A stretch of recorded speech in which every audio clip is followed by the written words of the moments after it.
Hello, Nino. Welcome to the ritual. Hey, hey, Carmine. Nice to be here. Hey, so I see you chose Soothe Tea. What made you pick Soothe? I didn't want caffeine in it.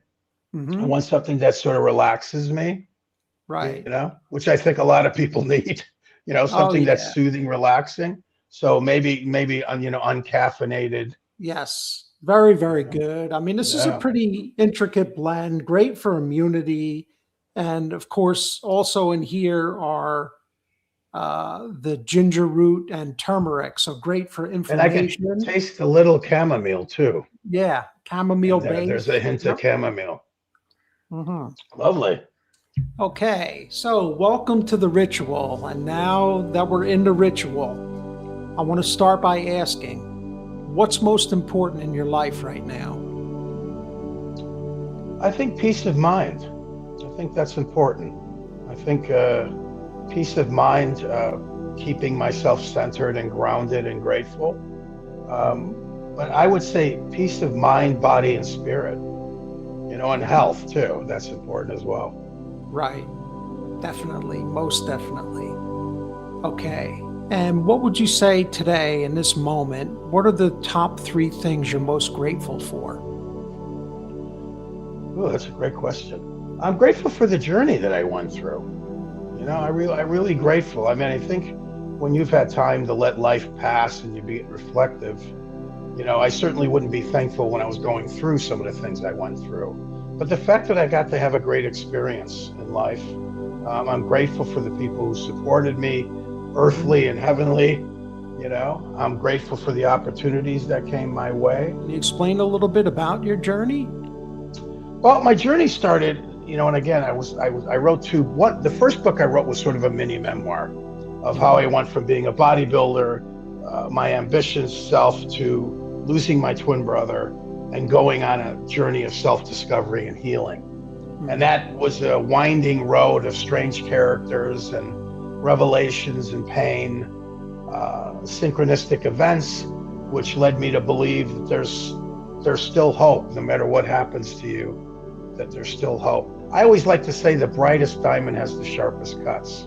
Mm. You know, that Yeah. if you can look at your life as bringing you to a place of inner peace and knowingness, then that's a good thing. It paid off in a way. Right. And I wanted to chronicle it in the book because I know I've strangely enough becoming a men's mental health advocate without asking for it. I Mhm. think my story, and if you see the cover of the book, I certainly don't look like that anymore. I was, pretty well built as a bodybuilder and Mhm. a tough kid. I boxed, and and then I think when I went through my twin brother passing, something broke in me, something that allowed this divine feminine. For men, it's hard to ask for help. So if they can relate to me, and my story, then like, hey, the only tough guys I know are in the MMA ring, the jail, or the graveyard. Get help, Right, if you're right. struggling. Truly,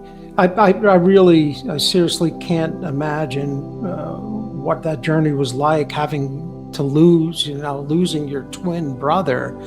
All I could speak to, I was very young when I lost my mother, and I was literally numb. So you say Oh soft. yeah, I was literally numb for 10 years of my life, and it wow. sort of removed a layer of yourself that just nothing really mattered anymore, Yeah, you I know? talk about that in the book. It's like So, I was the journey of I didn't, they say there's like 7 stages of grief. I don't know what mhm, off the top of my head, but numbness is the first part. Then anger, and then resentment, then mhm, guilt, then shame. And I had to go through all of that, and it just literally broke me. I mean, right. but I think something has to die for you to be reborn. I Mhm. had PTSD, I think, from the whole event, amongst Wow. other things in my Yeah. life. Mhm. But I got through it. Met some interesting people. It wasn't easy, but here I am. You know, Right. better, not bitter. Exactly. Better, not bitter. I love it. And Uh, helping people and giving back. And Yeah. That's, yeah, exactly the reason too. I authored a book in the same way and tried helping others and giving back. Because it takes everything. You either come out on top or you sink. And when you do come out on top and survive it, you just want to share it and help others do the same. It's just Right. natural. Right. Yeah. So I It get is. it. Yeah. And teaching is a way of being of selfless service. I Yes. got a real soft spot in my heart, not just for traditional teachers, but everyone that's helped in their own way. Hmm. Experiencing what you've experienced, and perhaps guiding others through it. I think that's great. Hmm. I think you Yes. get brownie points up there for being a teacher. I hope so, right? We could Yeah. all use it. Right. Okay, so that's your gratitudes. Now the release. So in this moment, what would you like to stop doing or maybe stop being?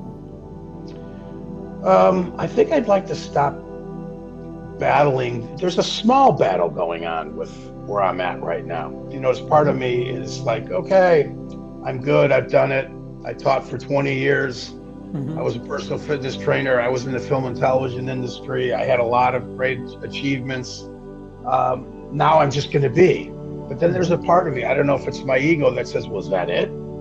Is there still something left? I still Uh, got some gas in the tank. So, I uh, mean, I'd like to stop battling with myself and learn to surrender to the trust, which has always been an issue for me. I think when you mhm. have trauma in your life, you sort of start getting into this, something bad's going to happen again. I just know it. So you Oh. play it safe. So Mhm. it's gone. I've healed a lot of my stuff, gratefully for that. But I think I'd like to Mhm. stop doing the bit of the what if. Just let it be, you know? Mhm. Let it be. Yeah. And whatever the universe wants to bring me, it'll be for the highest evolution. So I just have to get over that little boxing match that I do every now and Right. then. You just trust your instinct. I mean, you're one who's Right. definitely has figured it out and lived with purpose, right? And Yeah. so any Yeah. I endeavor certainly you got that. do, whatever next, is going to be very purposeful, Right. right? Right. I hope so. I mean, it's kind of what I just don't want to do things for the sake of doing them. Right.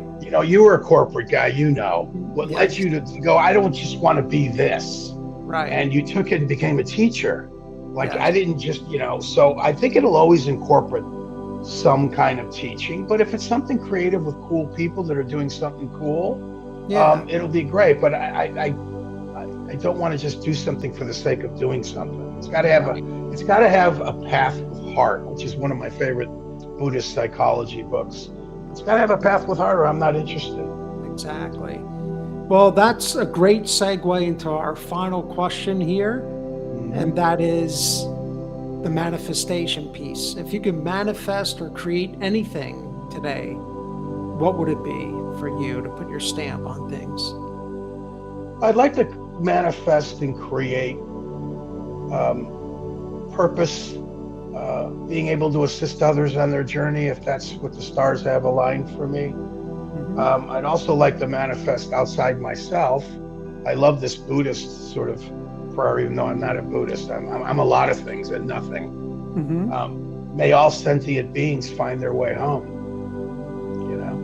I hope everybody can end their suffering, whatever it is they're going through, and Hmm. find their way home. I mean, Yes. be outside of me. Yep. And maybe we can change the consciousness of the world and make it a better place. I love it. I love it.